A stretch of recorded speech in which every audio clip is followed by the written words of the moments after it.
Am I the a-hole stories? Am I the a-hole for telling my children that if they don't grow up and get real jobs, they aren't getting a penny from me when I die, and then giving them a reality check? I, 57 male, have 2 kids, Ned, 30M, and Amy, 27 female. Ned works part-time flipping burgers, but insists his real job is as a gaming streamer. Amy claims she's a professional influencer, her livelihood supported by her boyfriend. My kids are adults, what they do with their lives is their choice. We've had several arguments about it. But ultimately, as adults, the responsibility for their lives is their own. Over Christmas, we were talking about their mother, on Zoom, when Amy brought up the subject of her will, wondering if she'd left anything to them. I confessed that she passed before ever writing one, and the money she did have was used up the year she passed. We were a dual-income family in a time when neither of us were making a lot. It was a hard time. Eventually, I joined a friend in the private sector and my fortune changed. I'm not rich, but I'll never be uncomfortable again. Well, Ned then decided to lighten the mood by implying that I'll make up for it when I pass. I asked him what he meant, and the conversation went as followed. Me, what do you mean? Ned, well, you have a lot of money, right? It'll go to us. Me, and who told you that? Amy, what do you mean? Me, I've made it very clear that I don't approve of the way you both live. You both chose not to get an education or real jobs.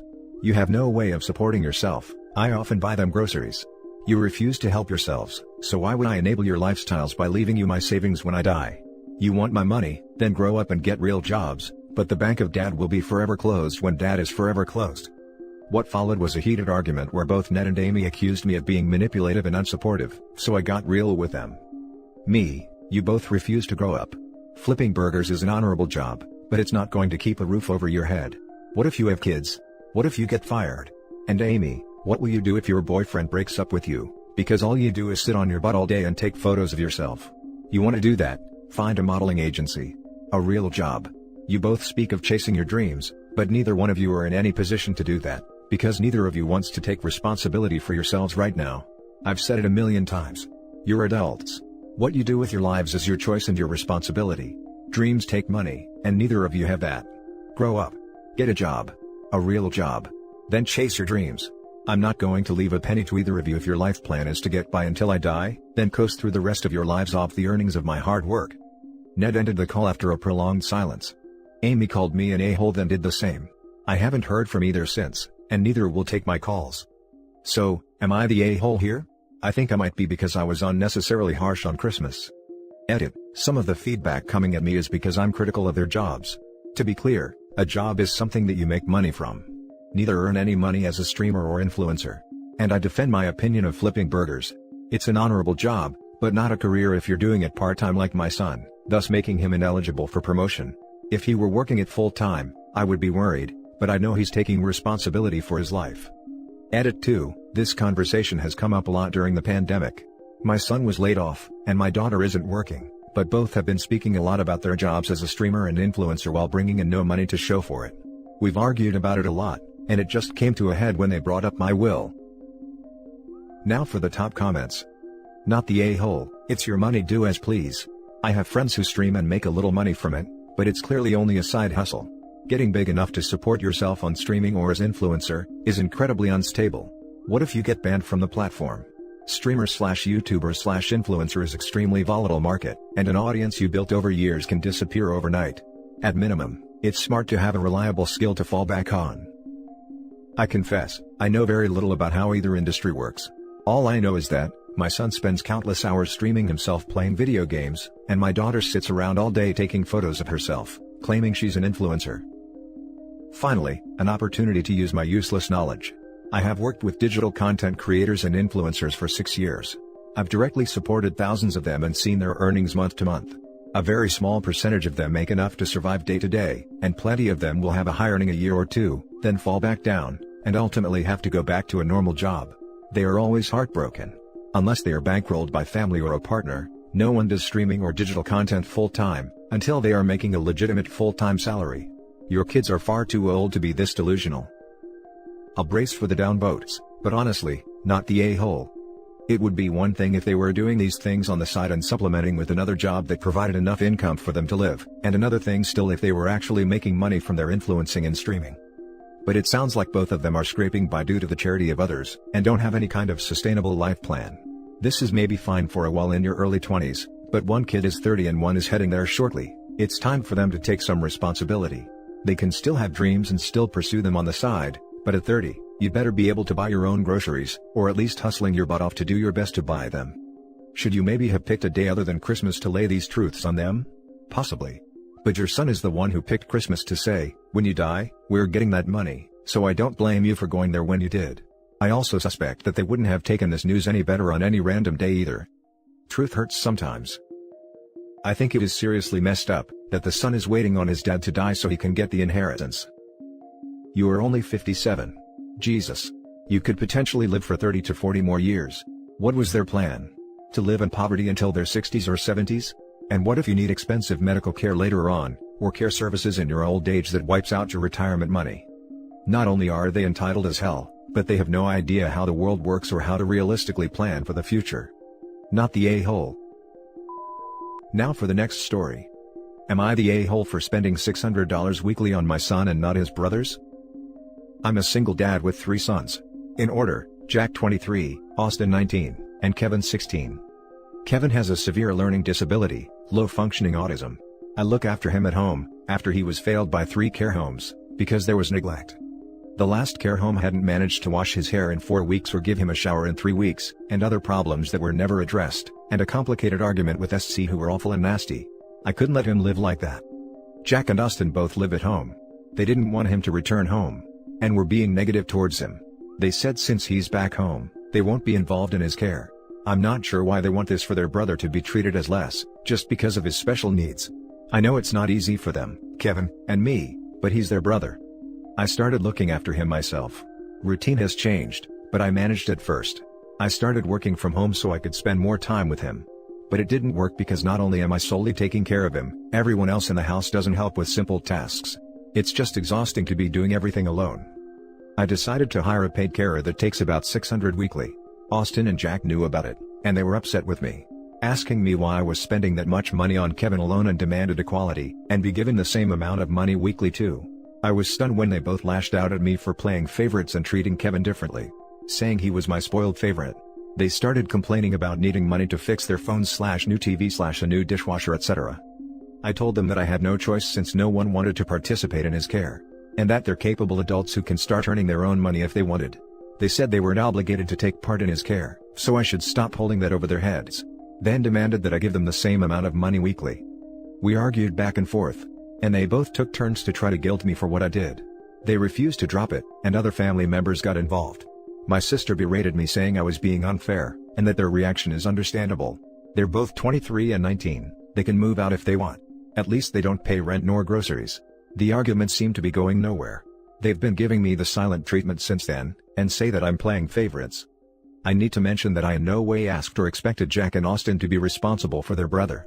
I never asked them, so I have no idea why they keep saying I'm trying to get back at them for refusing to help. It's not like that at all. Now for the top comments. They're adults. Adults living in a home should be helping with cooking / cleaning, etc., regardless of the situation. Even kids should. But adults really should. No, they don't need to help with his care, but they do need to do other household tasks. Kevin is a minor child with special needs. Of course you should spend more money on him. Do they have jobs? How did they come to expect you to support them into adulthood rent-free? I understand the 19-year-old not paying rent, but not the 23-year-old. Everyone sucks here for enabling the older two to act like this. No, neither of them have jobs. I've been understanding and didn't want to make them feel as if I'm being controlling and treating them differently from Kevin, but it obviously got out of control. I'm dealing with so much and I really can't take this anymore. Dude, they can get jobs. That's not being controlling, it's making sure they're responsible adults, which they're not right now. It's not like Kevin can even get a job, so they should be thankful they have that ability. I've already talked to them about this. Jack wants to get a job, but it's Austin who keeps demanding things from me, and being a Jack's ear about the difference in treatment. It's clear to me that Jack has been affected by what his brother tells him. Not the a-hole. You're under a lot of pressure here for many reasons, most of which are outside of your control. It's clear that your other sons see Kevin as a burden, wanting nothing to do with him, but also as a threat from the perspective of your time / money / attention. I suspect this goes back to their childhood where they always felt like his special needs meant that they got less than. I think family therapy is highly in order here. Your sons do not appear to have the emotional maturity to manage themselves properly in this situation, and the last thing you need is more stress. Hoping you are able to sit them down, have an open and productive chat with them, and get the ball moving on seeing someone that can help you navigate this. I've mentioned therapy for them, and Austin laughed saying there was nothing wrong with them to seek counseling, and that I'm the one being neglectful and playing favorites. The next story is titled, Am I the a-hole for not buying presents for my brother's kids? I'm a 36-year-old woman, and my brother, Carl, name changed, is 38 and had 3 kids, age 12, 9 and 7. I don't have kids nor do I want them. Carl and I have never been on good terms and I honestly cannot stand his brats. They're rude, entitled, and manipulative. The oldest one is known to bully other kids. The middle one is known for throwing things when she doesn't get her way, and the youngest one drowned a hamster. When the hamster was found dead in their bath, my brother and his wife actually laughed, and said something like, "Oh, he's just a kid." For this reason, those 3 kids are not allowed to come to my home. But I have a great relationship with my cousin's kids. My 3 cousins have 5 kids between them and I love spoiling them. This Christmas and New Year, I couldn't go visit them for obvious reasons. So I just send each of them presents that they would like. Every year, our entire family celebrates Christmas together at either my parents' or at my uncle's place. On those occasions, I give my brother's kids presents too. Admittedly, I don't spend too much money on their gifts.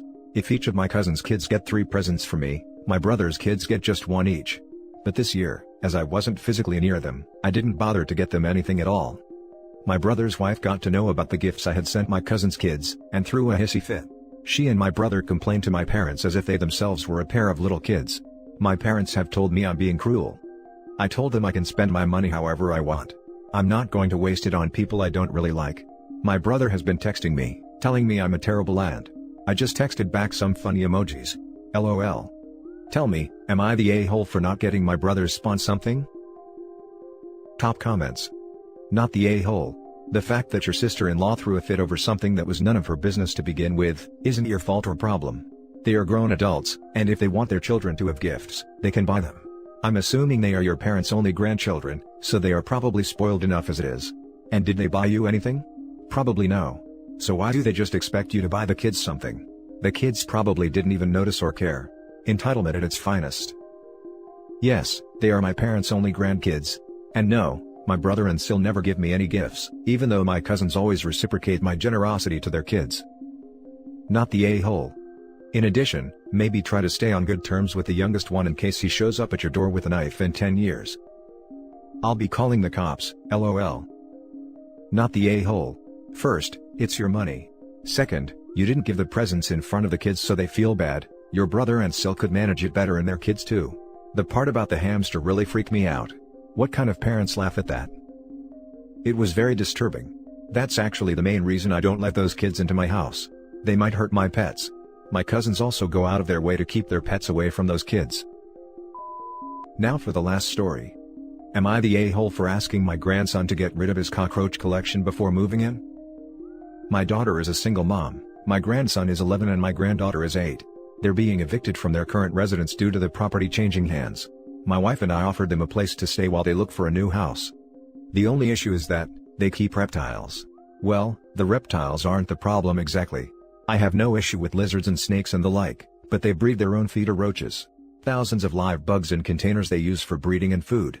I understand it's cheaper to breed the roaches yourself, but I do not want the risk of an infestation if they escape. I used to see bugs all over the reptile room in their old place. I told my daughter to get rid of the bugs, she knows plenty of other keepers who would take them. Breeding them isn't hard either, once she gets a new home it will be easy to start again, and buying food for the lizards for a month won't hurt.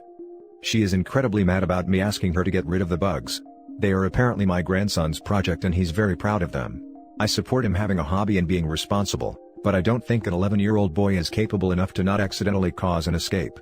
My daughter works, not from home, so it will be my wife and I's responsibility to wrangle any escapees 8 hours out of the day. Am I wrong for asking this? My daughter is so upset by a request and thinks it's unreasonable since the bugs are clean and well kept, and I'll be disappointing my grandson. She asked that I at least buy the reptile food since I'll be forcing her to get rid of the roaches. I reminded her it's my roof, my rules, and the animals are her responsibility. She won't be paying us rent so she has extra income for the month to buy the food. She wants me to tell my grandson myself that we're forcing them to get rid of the bugs, but this is just a transparent guilt trip. I don't think I'm strong-arming her into this, or that my request for no cockroaches in my home is a crazy one. I'm editing the post to say a few things. 1. They are dubia roaches, and no, I don't know how she got them. I wasn't even aware they were illegal in Florida until I made this post. I'm hardly an expert on reptiles or bugs, so forgive me if I get some things wrong. 2. They have to leave their current housing situation because the new owner is changing the property. I don't know if evicted is the right word in this circumstance, but they were strongly suggested to leave and didn't get proper notice. No, this isn't legal, but we can't do much about it. Now for the comments.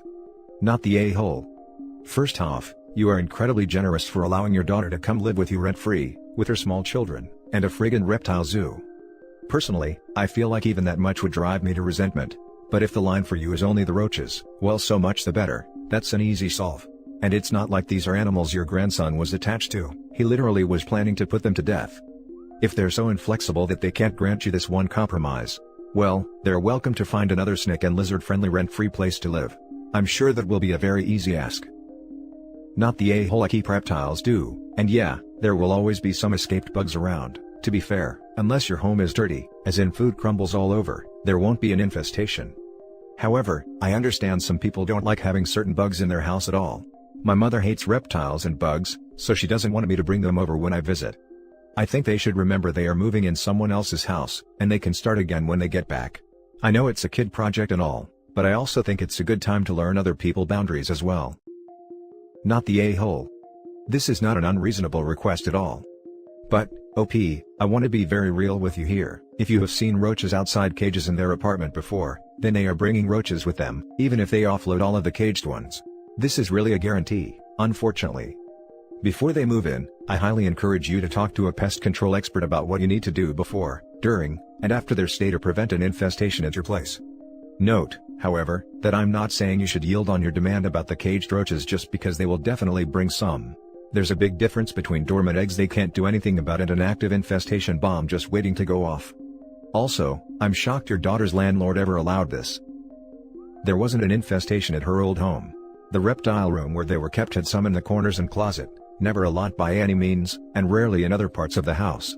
It wasn't a dump and I didn't mean it to come off like that. She's a tidy person, but I was pointing out if some roaches escaped there, they will at my home too. And that's it for this video guys. If you have thoughts to share, leave a comment below. Don't forget to hit like and subscribe if you like this content. I'll catch you in the next one. Good day everyone.